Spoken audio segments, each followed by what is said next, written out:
that Dr. Heim graciously lost. And now he is trying to contest the results by proving that Red River is not one of John Wayne's better known movies. The internet and every movie critic ever tends to disagree with him, but he'd like you all to reinforce his opinion. If you could do that this afternoon, it'll make him feel a little bit better as we head into the afternoon and weekend. I'm Austin Harris. I'm the Director of Member Engagement here at KASB. I'm joined today by Scott Rothschild, Leah Fleiter, and Mark Tallman, our fantastic advocacy team.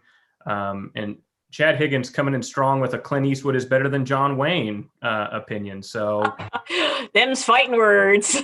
Yeah, those could be fighting words. I'm trying to decide if I agree or disagree. That's a tough one. Both have range, they're not typecast at all, those two.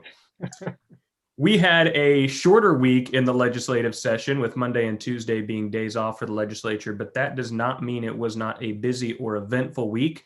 Our team has come with many things to discuss with you all, including some action on big bills we've been watching throughout the course of the legislative session. We're going to get started today talking about Senate Ways and Means and their amendment to the budget bill. As always, if you have questions for our team as we work through this afternoon, drop them in the chat, unmute yourself and ask the question. We want to clarify any points that you need clarification on, or answer any questions that you have. So feel free to ask those as we go throughout the day. But let's go ahead and get started. Senate Ways and Means amended their budget bill, and that is happening at the same time that the House is continuing to process 2119, where their K-12 budget is. So Scott, Mark, Leah, what do we know about the amendments coming out of Senate Ways and Means this week? Well, Scott, you've just been working on a news story on this and actually got the record. So do you want to kind of start with what's in it? Yeah, I'll try to start. Thank you, Mark. What Ways and Means did yesterday is they approved a motion that basically puts off until the omnibus session in May discussion and deliberation of more than $500 million in K through 12 funding, with the purpose of exploring the idea of using federal COVID-19 related funding in place of state general funding. We've been hearing for weeks that this was being contemplated by certain legislators, and so now it's out in the open. Senator Renee Erickson made the motion to remove, until the omnibus session, state foundational and local option state budget state aid and high density at-risk funding for the next 2 fiscal years. This is hundreds of millions of dollars, with the idea of trying to determine if all this federal money we're getting related to COVID for schools can be used in place of that. Of course, KASB and I would imagine other education groups are totally opposed to that, since the whole idea of the federal funding is to provide additional funding for helping schools address the COVID-19 pandemic. So that was something the committee did. There was a brief discussion about it, and so that's where we are as far as the Kansas school finance budget goes on the Senate side. So we will be, so one thing I guess to keep in mind, this will go to the Senate. So you certainly, everyone can and should be talking to their senators about the impact of this. This is not in the House version. The House budget in House Bill 2119, which has all the other features, we've been talking about, the private school expansion, the distance learning, but it also has their budget. This, of course, could be done as a floor amendment or at some other point. My guess is that the advocates, and I think what Scott may have said, certainly in his story, is that the supporters of this, Senator Erickson said, no, we don't want to take away money. We don't want to pull this out. We're just trying to see whether there's different funding. And in truth, it is not uncommon for the legislature to put off some of the big decisions. But I think here's the key thing that we would encourage you to be thinking through and talking to your legislators about.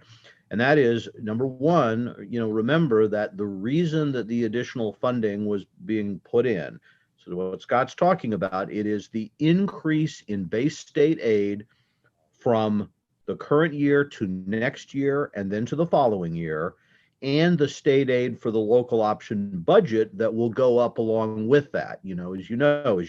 For most districts, when your base budget goes up and your budget increases, you keep at least the same percent. And so your LOB tends to go up, and that means the state aid needs to go up with that. So why is that happening? Why is the base going up? Because the Supreme Court ruled and the legislature ultimately agreed that we need to get funding back to the inflation adjusted 2009 level. We had 8 years where base funding fell behind inflation, and the impact of that was cuts in programs, cuts in positions, lagging salaries, and falling behind most other states. So this wasn't just some arbitrary fact that the base is going up. It's in response to a court decision. And as Scott indicated, we then need to be looking at the additional funding that districts are receiving is intended to help address the new additional costs that districts will have in remediating students because of COVID and some of those other safety issues. So the base amount is just to kind of get our system back to where it was a decade ago in relative funding and support. The federal aid is to help us deal with the damage that's been done over the past year because of COVID. And if you're going to offset the state money with COVID money, you can't spend the same money twice. So you're either not going to be doing as much of the restoration project, or you're not going to have as much available to help remediate the problems that have happened just over the past year. That's the message I think we need to get out. And what you can be doing as school leaders is helping your legislators understand, first, what you've done with the Gannon increases so far. Second, what you had planned to do next year and the following year with those base increases pre-COVID. We hope you had plans and ideas for that.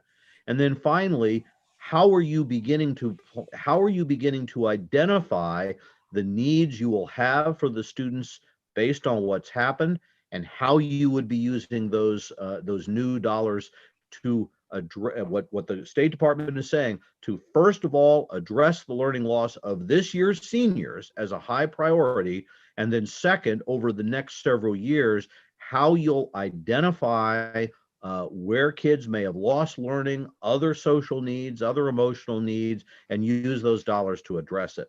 Legislators have got to see what will be lost, because right now all they say, schools are getting $1 billion more. They've got $1 billion under Gannon. They're getting another $1 billion, from Biden. And so what can you do with all that money? So we're going to have to be very clear what you were doing, what you plan to do, and how you need these new dollars. Because if not, there's not going to be any perception that there's going to be any harm or we're going to lose anything.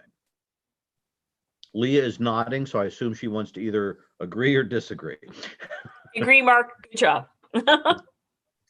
I know there are some concerns about whether or not the federal dollars can be used in this manner. KSDE's expressed some doubt about that. Are there any concerns that if this bill gets passed, it becomes another situation where there's court cases upon court cases to figure out if this interferes with the Gannon settlement?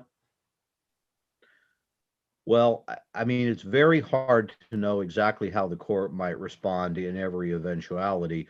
I think it's fairly clear to say that if the intention is that the agreed upon dollars will not be there for some reason, that certainly would let the court, who has not dismissed it, move back into the case. And the other thing is, of course, one thing would be to say we're going to kind of swap out the increased base aid with federal money. It's a little unclear to me whether that would also happen with the high density. And so I would look at all of you, those of you who are viewing this, particularly if you are a high density district and that sunset goes away and those dollars are left, you will take an extra big hit as a result of this kind of action.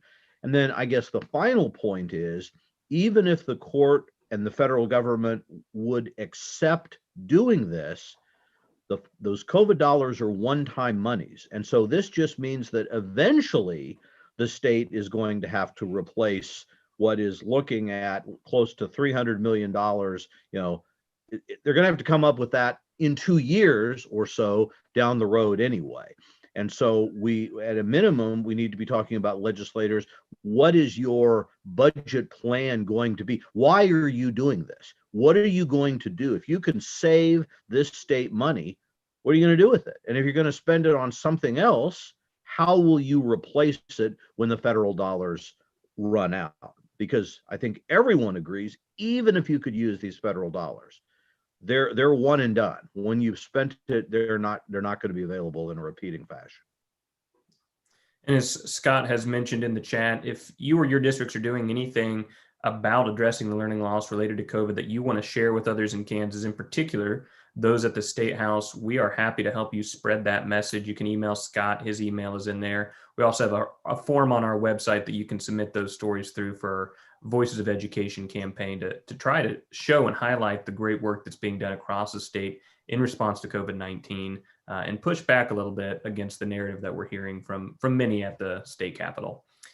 That's Senate Ways and Means. We also continue to track House Bill 2119. Leah, any updates for us on where that is?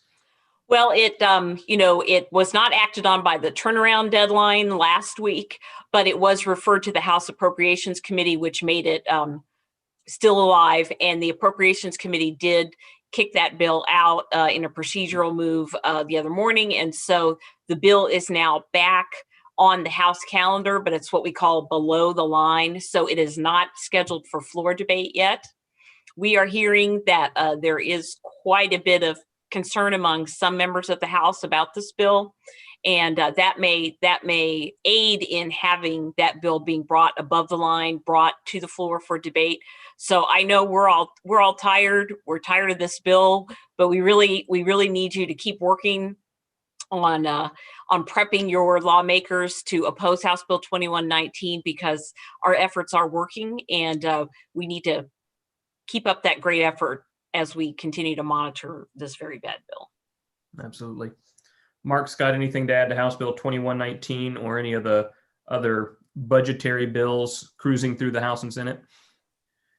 The one thing I'll say about 2119 is we know that all of the House Republicans caucused on this, which basically means that they got together as a group. The bill was explained to them by Chairman Christy Williams, who will carry the bill, and received a lot of information defending the bill. I think we've put out a lot of information where we've kind of put out our other side. But if you're having interactions with your legislators about some specific questions that they might say, well, I heard it did this, and we can help you respond to that specifically. If you can't find it in our materials, please contact us directly, and we'll help you do that. And would certainly, in the chat here, if any of you have anecdotal stories now about something you're hearing or questions that you're getting that you're not sure you can answer from your legislators, we'll be happy to respond to those now as well. But I think that's really key. The legislative leadership is working on this, and they're promoting this as a good deal for kids that won't hurt districts. I mean, that's kind of their math is very simple. We provide the funding, we're giving kids option, we're protecting districts, and we want to protect kids from the damages of remote learning. That's what they're selling the bill. So it's really critical for you to explain kind of the other sides of that, the limitations it would be, at least as we're seeing them on the remote learning provisions, and the potential, what we believe, damaging to public schools options of a school choice system that isn't really about everyone having equal choices, because as long as private schools can pick the kids that they want to serve, or pick the programs that they'll have available and public schools can't, it isn't really a competition in that sense. It's not really an open choice. And that's been our fundamental idea. Maybe good for some kids, won't be good for all kids and could be worse for the kids who can't participate. At the end of last week, we put together a special landing page on our website that's available to you in the chat. It's kind of a conglomeration of the resources we've put together around House Bill 2119. Can be used for you as a resource if you're trying to communicate to legislators or to one another or want to share some information with folks. So you can go to ksb.org/HB2119 for some of those pieces of information, and we'll continue to update information there as we gather it.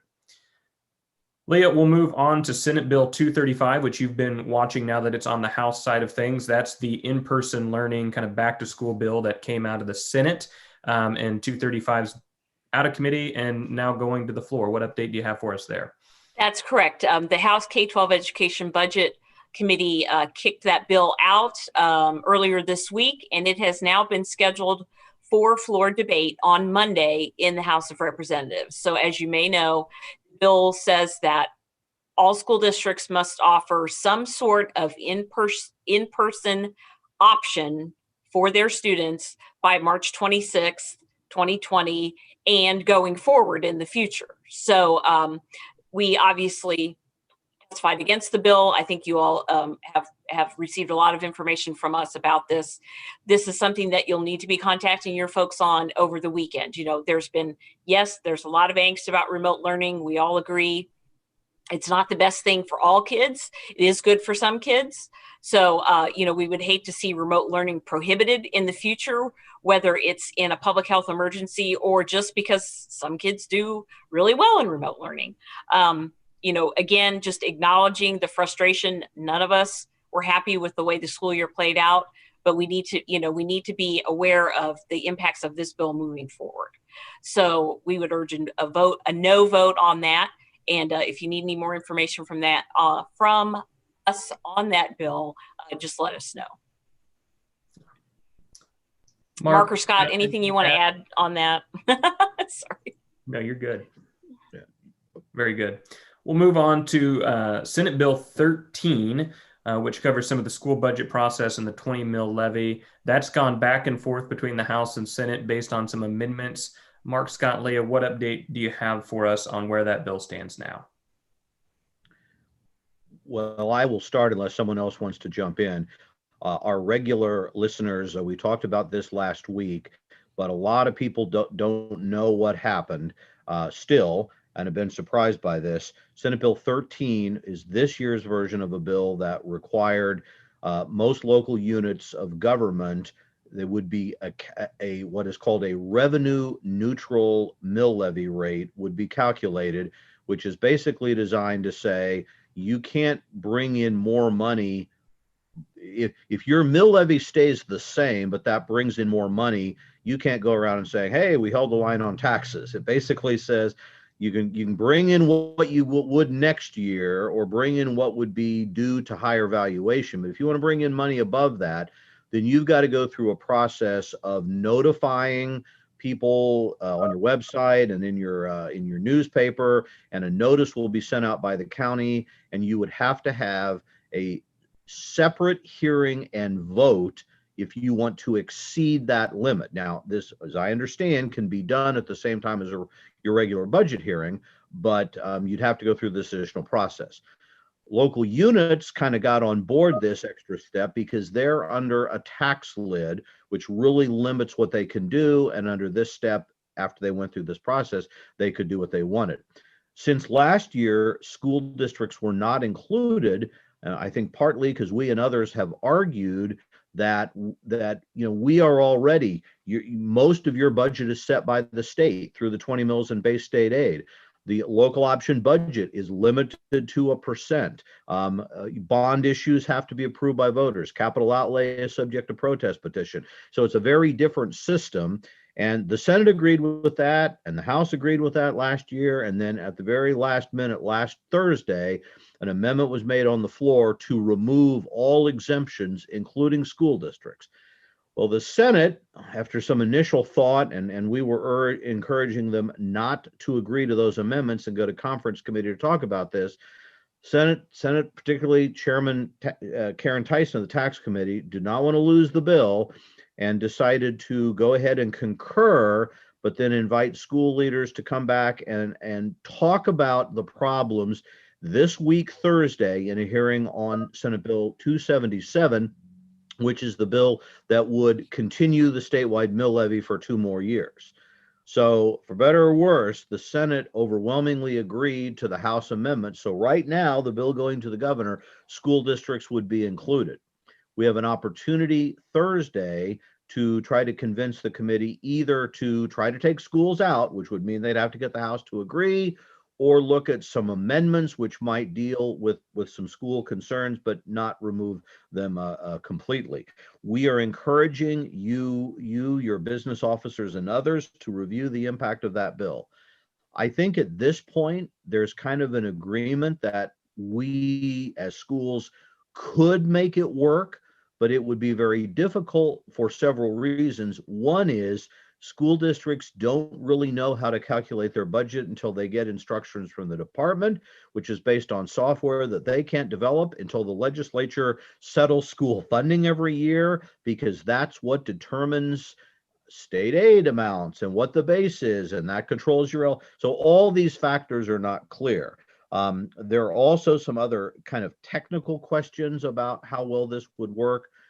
We would just encourage you to ask your superintendents, your business officers, whoever, to look at the bill, look at possible timelines, get additional information, and share concerns with us, with USA, with your senators, especially if you happen to have one on the Senate Education Committee, to try to kind of get them knowing why we don't think it's appropriate for schools to be involved, why we don't think it's necessary, or at minimum, maybe, remove the 20 mills, for example, so that there's like less reason that this would maybe trigger it for schools. The one last thing I'll say is, although the House put in a provision that says the costs of these notices would be paid for by the state in the first 2 years, the permanent bill would say that any of the local units that would exceed their revenue rate would have to share in the costs of sending out this mailing. That's probably not going to be a huge amount, but it will be something. And I think the feeling is that if like the 20 mills is involved, school districts would probably exceed this almost every year. You just doing this every year, even if that's no decision your local board would have any control over, because you don't control the 20 mills. So those are the questions that we're asking to be raised. So I'll ask if anyone, am I missing something, guys, or if there are any questions that we can try to respond to, we'll be happy to try to do that.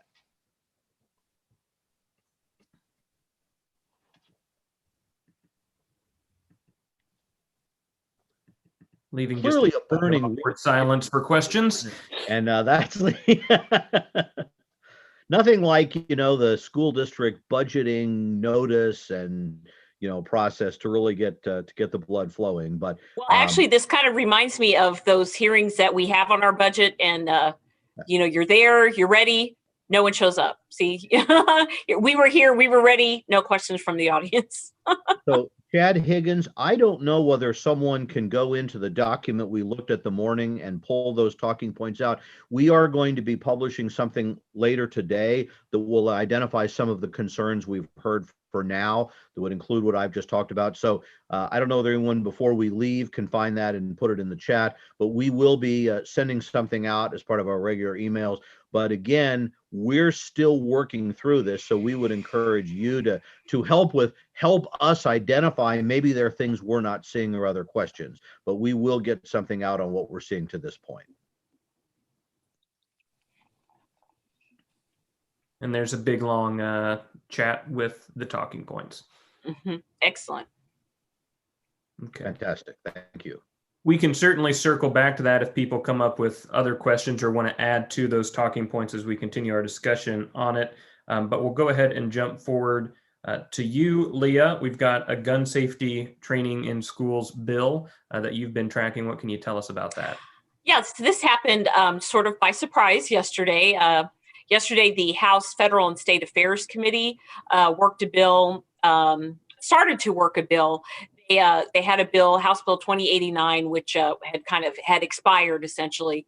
And they had a motion to strike the contents of that bill. Some of you who might be our followers know that's called gut and go. And and insert language that has been approved by the, at least by the House, I think previously, which says that school districts may offer gun safety training in the K through 12 schools. And if they do so, it should be modeled on the National Rifle Association's Eddie Eagle program. And then the bill also says that the state board shall develop curriculum standards for this training based on the NRA program. So it's, I guess we would call it sort of permissive on school districts. It does not require you to offer that training. But if you do at the K through 5 level, it has to be Eddie Eagle, and also, and in 6 through 8, it would be either the Eddie Eagle or the Department of Wildlife and Parks Hunter Safety Program. And then in the high school grades, it would be just the Wildlife and Parks Hunter Safety Training. So that bill, as I mentioned, has been debated previously. I think it sort of ran out of steam last year because of the COVID pandemic. It really had its genesis in a tragedy in the Wichita area a couple of years ago, in which some young children, I guess, were playing in a house. They found a gun that was in I think the gun safe was unlocked or something like that. A child, shot another 9-year-old child in the face, and that child died. And so the impetus behind this bill was, I think the family said, we don't, we're not pressing charges against this, the kid who fired the gun, but we hope this could be an opportunity for people to learn more about gun safety. And I don't believe the family is behind this particular, the specificity around Eddie Eagle, but that's where the bill came from, was that, we have kids who get a hold of guns, and schools need to be teaching them, or could be teaching, how to respond and how to be safer around guns in the home. So the bill, after some procedural wrangling today in the House Federal and State Committee, they did insert that language, and the amended bill, which is now called substitute for House Bill 2089, was passed out of that committee this morning. Mark, you looked like you were getting ready to say something. I just wanted to clarify, because the language in the past has been both permissive for schools, and it has been permissive as far as Eddie the Eagle. That was an example, and I don't know whether that's whether you've got that handy or not. So I've got the I've got the text handy. Keep talking. Okay. All I was going to say is, historically, and I don't know whether this group we have on screen is a representative group of Kansans, because if true, it would appear that a number of you have Eddie the Eagle tattooed somewhere on you, and others of you are running screaming for the exits, because, the NRA has blood on their hands. So this has been very polarizing, but we have been in the past kind of okay with this, because it has been, like I said, permissive on schools whether to do it. In the past, at least, it has not. You could use another firearm safety as long as you met those state kind of board standards. If you don't feel you can, bring Eddie in specifically. So it's been very flexible in the past. So we'll have to track down the specific language. But be aware of that. And any firearm bill tends to draw a lot of debate. I'm going to share my screen. My non-lawyer reading of this is that it is not as permissive as in the past. So for promoting the safety and protection of children, of students, et cetera, Board of Education may provide firearm safety education programs. State Board of Education shall establish curriculum guidelines. The guidelines shall include, but not be limited to, K through 5, based on Eddie Eagle, 6 through 8, Eddie Eagle, or any successor program, or hunter education. And then, so I'm not a lawyer, but it kind of appears to me that maybe it is specifying. I think that is more restrictive than maybe some earlier language. And of course, that's something that you may want to consider. Once again, this may not be at the top of your radar, but if you are in contact with legislators on other issues and you've got some strong feelings about this one way or the other, never hurts to be bringing this issue up. That's all I have on that bill. Okay.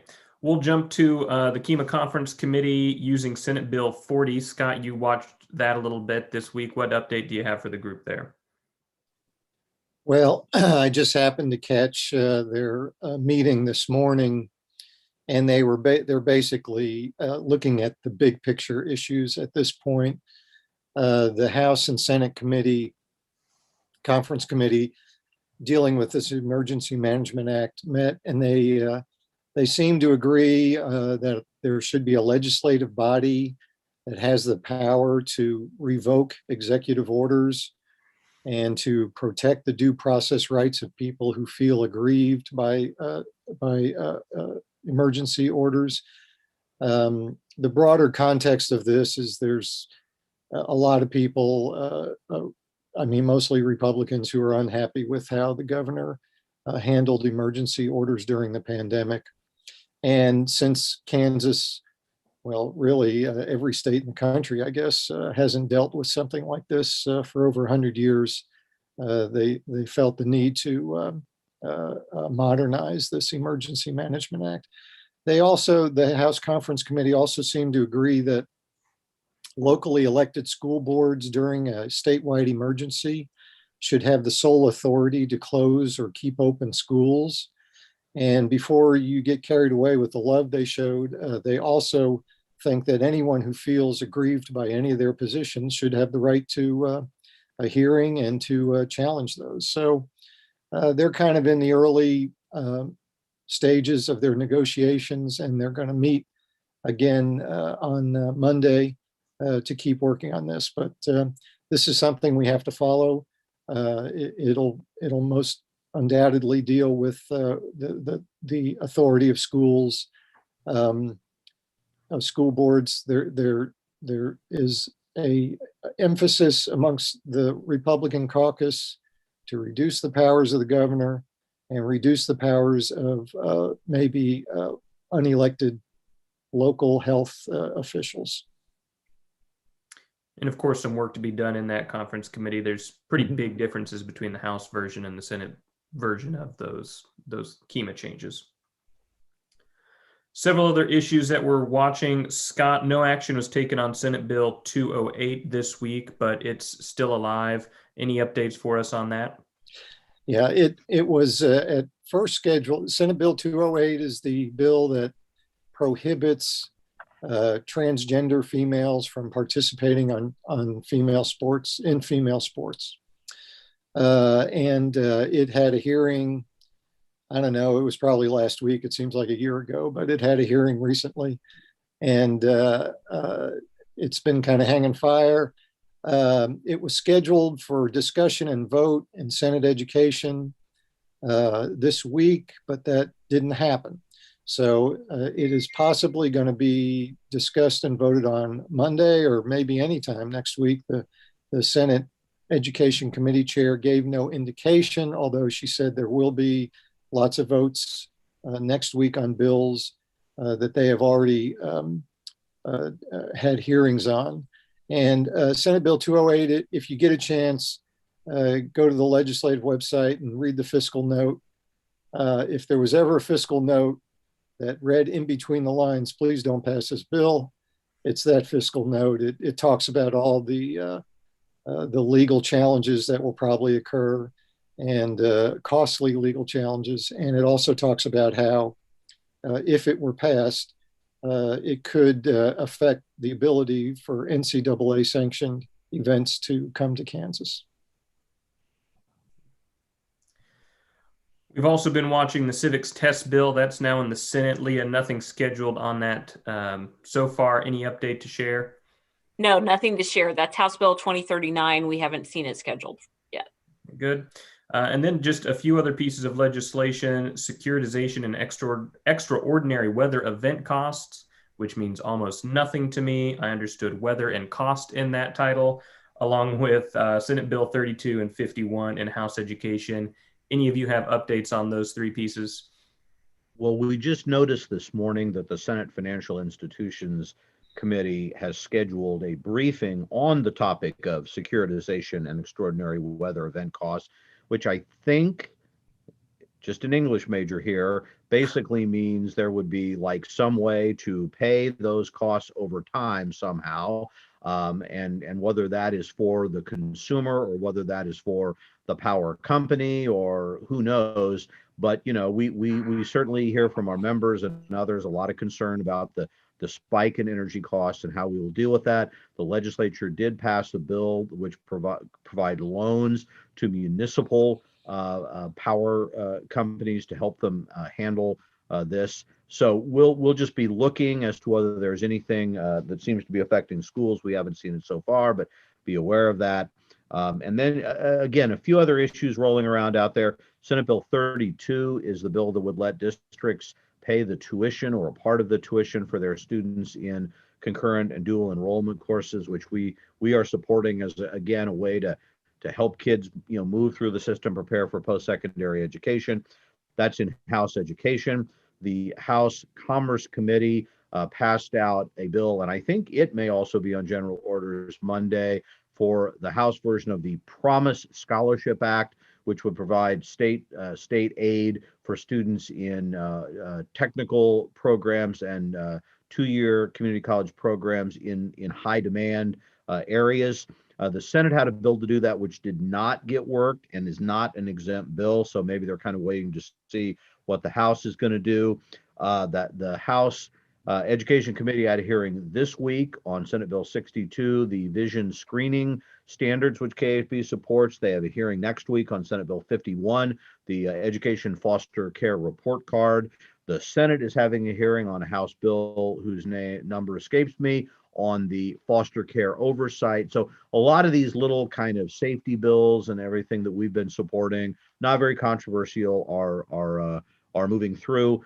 Leah's favorite bill, the Leah Memorial, removing the cap on library contributions, which I think went through the House virtually unopposed, is having a hearing in the Senate Local Government Committee this week. So if you've got a tech billionaire, someone who you think might want to donate a library, if in fact we'll have libraries in the future, I don't know.